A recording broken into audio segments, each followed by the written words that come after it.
야구장은 늘 함성으로 기억된다. 그런데 오늘은 이상하게 조용하다. 누군가의 이름이 전광판에 뜨고 사람들은 박수 대신 숨을 삼킨다. 그리고 그 다음부터 세상은 늘 똑같은 질문을 던진다. 그는 무엇을 남겼나? 우리가 단독으로 확보한 김민재 유언장은 그 질문을 숫자로 끝내지 않는다. 오히려 숫자를 시작으로 해서 끝내 한 문장으로 사람을 멈춰 세운다. 운동을 포기하지 않게 해달라. 유언장 마지막 장. 마지막 줄에 적힌 그 문장이 지금 야구계와 온라인을 동시에 흔들고 있다. 핵심부터 말하자. 유언장에 기재된 김민재의 총자산은 147억 8천만 원, 현금성 자산 39억 2천만 원, 부동산 71억 원, 상가 1, 아파트 2, 토지 1, 금융자산 및 투자지분 32억 6천만 원, 저작초상 콘텐츠 수익권과 기타 권리 5억 원. 숫자만 보면 역시 성공한 스포츠인이라는 말이 나올 수도 있다. 그러나 이 유언장이 충격을 준 이유는 총액 때문만이 아니다. 돈이 향한 방향이 상식과 관습을 정면으로 비껴갔기 때문이다. 유언장의 분배 구조는 단순했다. 가족이 대부분을 가져가고 지인이 일부를 나눠 갖는 익숙한 그림이 아니었다. 오히려 반대였다. 전체 147억 8천만 원 중 118억 6천만 원, 무려 82%가 공익 목적의 기금으로 귀속되도록 설계돼 있었다. 그리고 유가족 몫은 19억 5천만 원, 13.2%, 지인에게 직접 귀속되는 금액은 9억 7천만 원, 6.6%이었는데 이마저도 개인에게 자유처분 형태가 아니라 특정 조건을 달아 사실상 공익사업의 운영비와 실행비로 사용되도록 묶여 있었다. 원장 문구 그대로 옮기면 이런 취지다. 지인에게 남기는 돈은 위로가 아니라 책임이어야 한다. 가장 먼저 사람들의 눈길을 잡아끈 대목은 가족 몫이 생각보다 작다는 점이었다.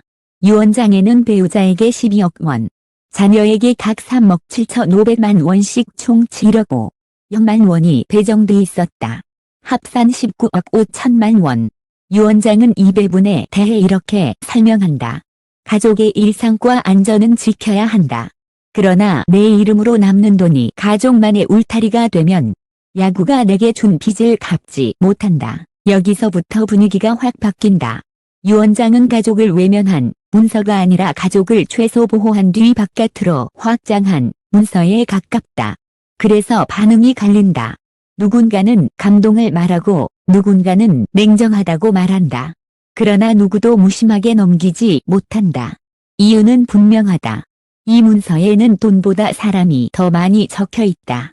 그 다음으로 충격을 준 건 지인 항목이었다. 유언장에는 특정 개인 이름이 여럿 등장한다. 이 때문에 온라인에서는 친구들에게 거액을 남겼다는 말이 퍼졌다. 그러나 유언장 내용을 뜯어보면 이 항목은 친구에게 준 돈이라기보다 친구의 손을 빌린 공익실행 장치에 가깝다.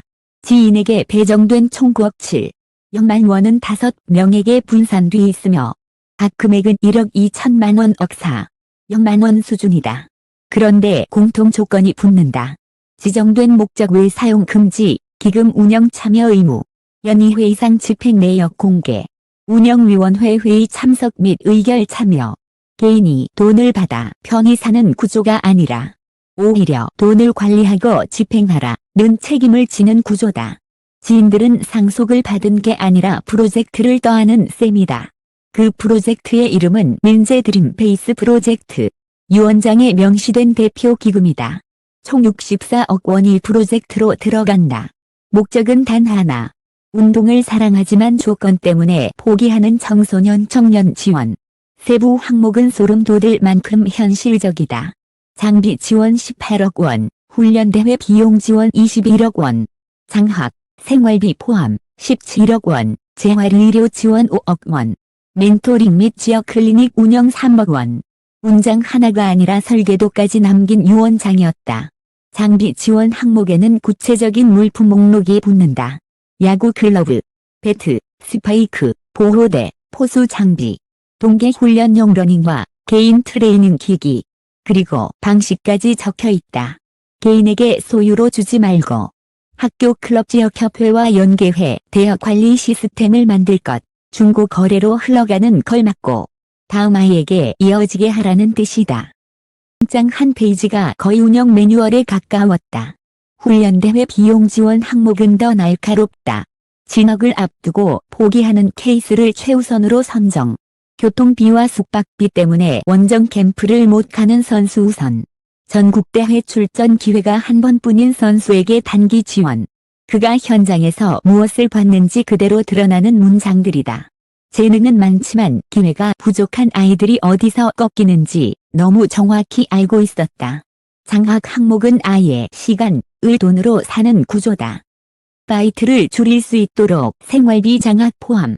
학업과 운동 병행 조건을 세밀하게 설계.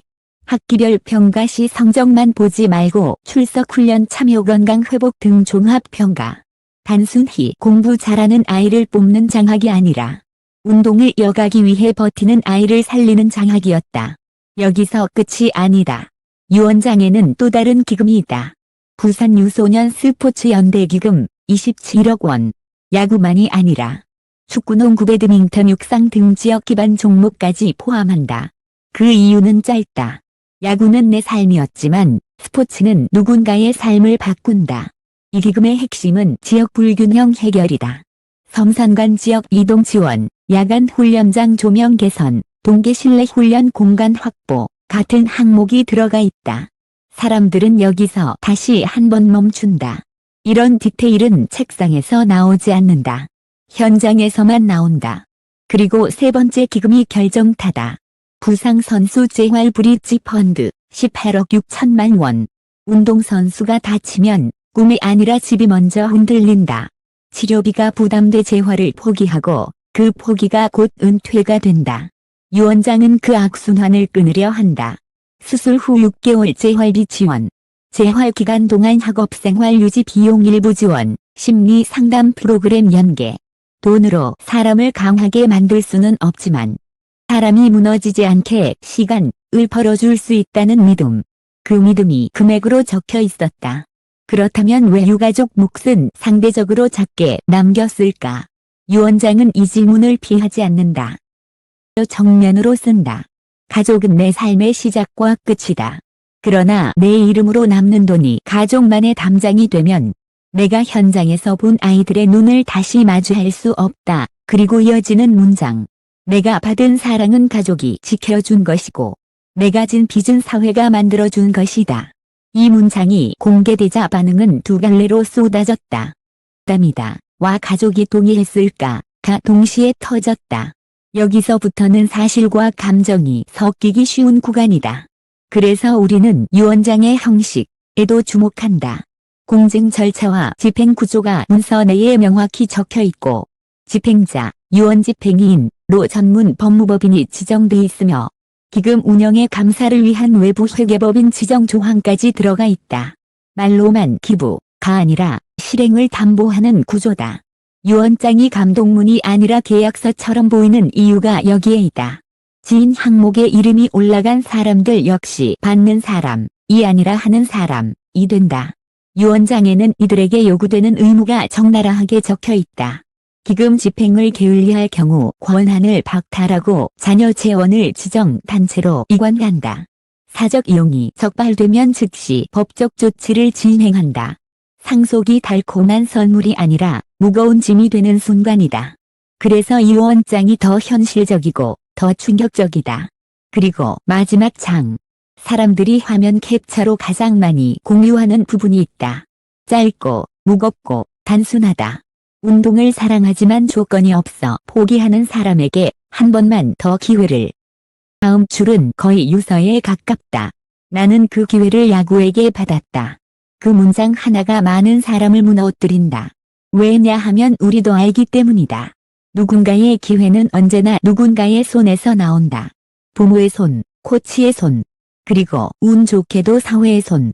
그 손이 끊기면 꿈은 끝난다. 이쯤 되면 궁금해진다. 이런 유언장이 왜 지금 공개됐을까? 유언장 공개 과정은 단순해가 아니었다. 처음에는 최소한의 내용만 공유됐다. 해가 끝나고 유족이 어느 정도 정리된 뒤 유언지 행인 측이 확인되지 않은 숫자 유포가 확산되는 것을 막기 위해 핵심 조항을 정리해 공개했다. 그리고 그 공개는 역설적으로 더 큰 파장을 만들었다. 사람들은 숫자보다 방향에 놀랐고 방향보다 디테일에 더 놀랐다. 정말 이렇게까지 해놨다고라는 반응이 이어졌다. 논쟁도 따라온다. 가족에게 너무 적다. 미담 소비 아니냐. 공익기금이 투명하게 운영될까. 같은 질문들. 유 원장은 이 질문들을 완전히 잠재우지는 못한다. 그러나 최소한 질문들이 돈을 누가 가져갔나에만 머물지 않게 만든다. 질문의 수준을 올려버린다. 어떻게 운영될까? 누가 감시할까? 어떤 아이들이 실제로 혜택을 받을까로 이동한다. 이것이 중요하다. 좋은 기분은 감동에서 끝나지 않고 시스템으로 이어져야 한다. 이 원장은 그 사실을 너무 잘 알고 있었다. 먼저 시행되는 건 장비 지원과 긴급 훈련비 지원으로 알려졌다. 이유는 간단하다. 아이들의 시즌은 기다려주지 않는다. 구단 테스트, 전국대회, 입시, 표 선발, 타이밍을 놓치면 기회는 사라진다. 그래서 유 원장에는 집행은 빠르게, 평가는 엄격하게 라는 문구가 있다. 빠르게 지급하되 무분별하게 뿌리지 말라는 뜻이다. 지원 대상 선정 기준도 적혀 있다. 자기 소득만으로 판단하지 말 것, 실제 훈련 지속 여부를 볼 것, 지도자 추천서만 믿지 말고 출석 참여 기록을 확인할 것, 심리 상태까지 고려할 것. 이쯤 되면 거의 한 편의 정책 문서다. 그리고 이 원장의 가장 유튜브형 포인트. 사람들이 댓글로 가장 많이 남기는 말은 이거다. 이건 돈 이야기라기보다 마음 이야기다. 맞다. 그런데 마음이 시스템으로 바뀌는 순간이 있다. 누군가의 마음이 장학금이 되고, 누군가의 마음이 체육관 조명이 되고, 누군가의 마음이 재활치료비가 되는 순간. 김민재의 유 원장은 그 순간을 미리 설계해 두었다. 그래서 충격이다. 보통 사람은 떠나면서 잘 부탁한다. 를 남긴다. 그런데 그는 떠나면서 이렇게 해라. 를 남겼다. 꿈을 살리는 방법까지 남겼다. 그러 이 원장이 우리에게 던지는 질문은 단순하다. 우리는 스포츠를 얼마나 쉽게 포기하게 만들고 있는가? 우리는 재능을 얼마나 자주 조건으로 무너뜨리는가? 그리고 우리는 누군가의 손이 되어준 적이 있는가? 김민재의 유 원장은 거액의 숫자보다 그 질문이 무겁다. 이 글을 읽는 당신이 야구 팬이든 아니든 스포츠를 한 번이라도 좋아해 본 사람이라면 알 것이다. 꿈은 늘 장비 하나, 교통비 한 번, 치료비 몇 달에서 갈린다. 누군가에게 10만 원은 작은 돈이지만 누군가에게는 시즌 전체다. 그 차이를 아는 사람이 남긴 마지막 문서는 결국 숫자가 아니라 방향으로 남는다. 장 끝에는 이런 문장이 있다. 내가 받은 기회를 누군가의 다음 기회로.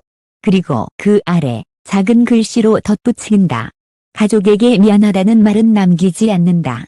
가족은 내 뜻을 이미 알고 있다. 이 대목에서 또 한 번 과장이 일었다. 가족이 정말 동의했느냐는 질문이 쏟아졌고 동시에 가족을 향한 무례한 추측도 튀어올랐다. 그러나 이건 분명히 말해야 한다. 이 이야기가 진짜, 든 가짜, 든 우리가 다뤄야 할 방식은 같아야 한다. 사람의 죽음을 소비하지 말 것. 남겨진 사람을 공격하지 말 것. 대신 시스템을 보라. 돈의 방향을 보라. 그리고 그 방향이 실제로 누군가의 인생을 연장하는지 끝까지 확인하라. 김민재의 유 원장은 그 자체로 한 번의 큰 홈런이 아니다. 오히려 수천 번의 타구를 잡아내던 유격수처럼 조용히 기회를 지키는 문서다. 그리고 그 문서가 이제 막 첫 시즌을 시작하려 한다. 누군가의 클러브가 되고 누군가의 교통비가 되고 누군가의 재활 시간이 되는 그 순간부터 민재라는 이름은 다시 뛸 것이다. 그라운드가 아니라 누군가의 삶에서